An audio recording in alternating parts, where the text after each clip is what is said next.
Saviez-vous que la technologie moderne des essuie-glaces, qui nous paraît évidente, est née de la vision géniale d'un homme? Le professeur Robert Kearns, qui a inventé cette technologie d'essuie-glaces efficace, s'est inspiré de l'œil humain. Les technologies d'essuie-glaces avant la sienne étaient plutôt mauvaises et obstruaient la vision du conducteur. La technologie des essuie-glaces de M. Kearns était si originale et si brillante que la société Ford a essayé de la voler. Voyons ensemble les détails de sa brillante invention. Tout d'abord, nous devons comprendre les erreurs commises par les ingénieurs qui ont précédé le professeur Kearns lors du développement de leur technologie de balayage. On peut voir que les balais d'essuie-glaces effectuent un mouvement oscillant à l'aide d'un mécanisme à 4 barres. Un moteur à courant continu entraîne une vis sans fin. L'engrenage à vis sans fin est ici utilisé pour la multiplication du couple. Ce mécanisme permet un mouvement continu de l'essuie-glace. Mais ces essuie-glaces en mouvement continu peuvent gêner la vision.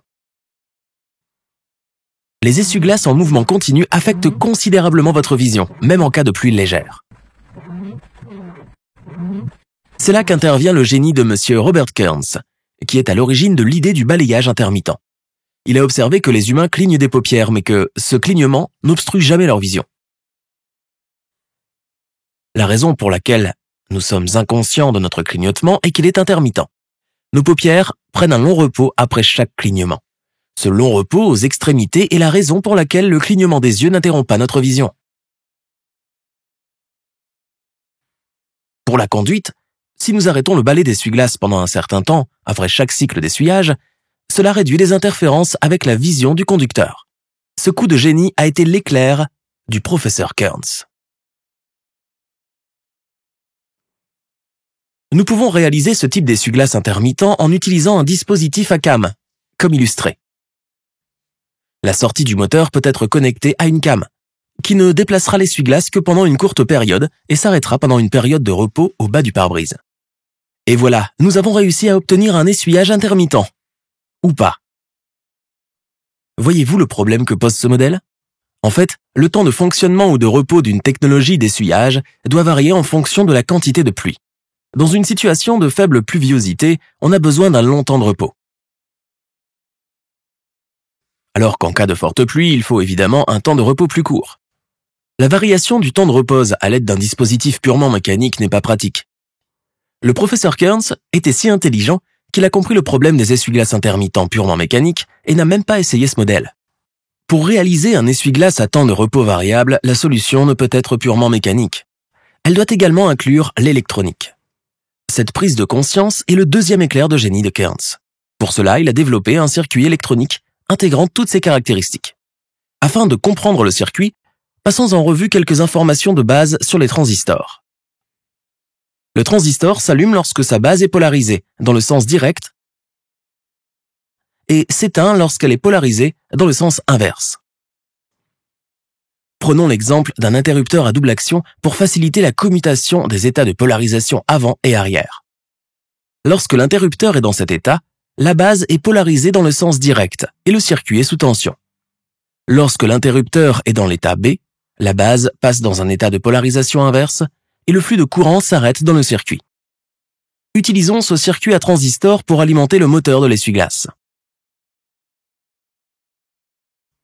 Dans le cas présent, le mécanisme de balayage est directement connecté à la sortie du moteur.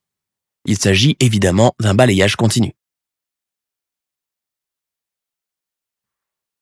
Il est intéressant de noter qu'une cam connectée au moteur peut facilement actionner l'interrupteur et le circuit s'éteint.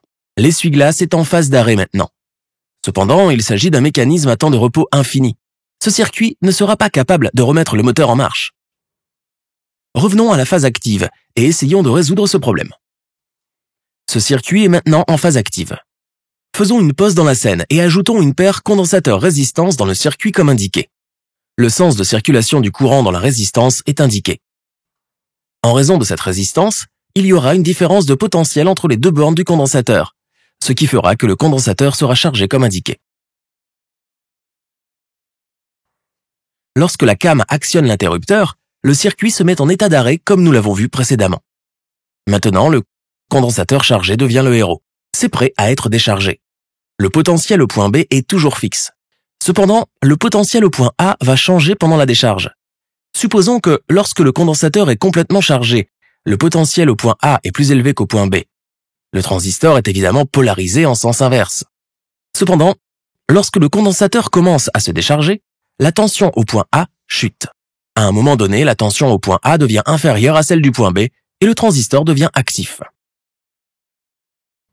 Le temps qui s'écoule entre la décharge du circuit et l'activation de la base est le temps de repos de cet essuie-glace. C'est intéressant de noter que nous pouvons facilement ajuster ce temps de repos en ajustant la valeur de la résistance. Plus la résistance est grande, plus le temps de repos est long. C'est ainsi qu'en utilisant une électronique intelligente, le professeur Kearns a obtenu un mécanisme d'essuie-glace à temps de repos variable.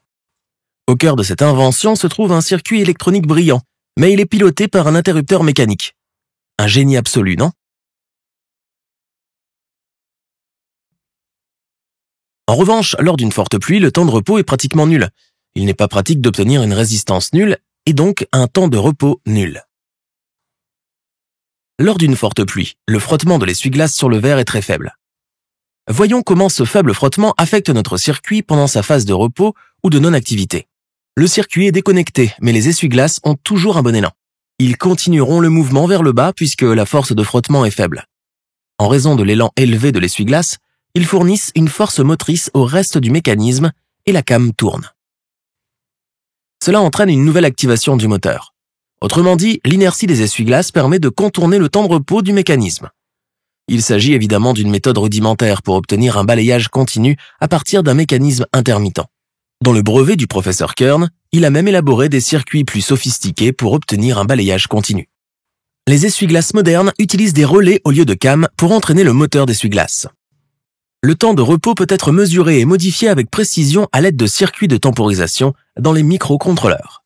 De plus, ces microcontrôleurs prennent en compte les données fournies par les capteurs d'humidité ou de pluie présents sur le pare-brise pour essuyer automatiquement le pare-brise s'il est mouillé. Après avoir développé un concept d'essuie-glace aussi brillant, ce qui est arrivé au professeur Kern est tragique. Il a dû consacrer une bonne partie de sa vie à des batailles judiciaires contre la société Ford qui violait son brevet. Il a finalement gagné la bataille juridique. Nous espérons que vous serez inspirés par le fait que de simples observations peuvent conduire à des inventions étonnantes. À bientôt.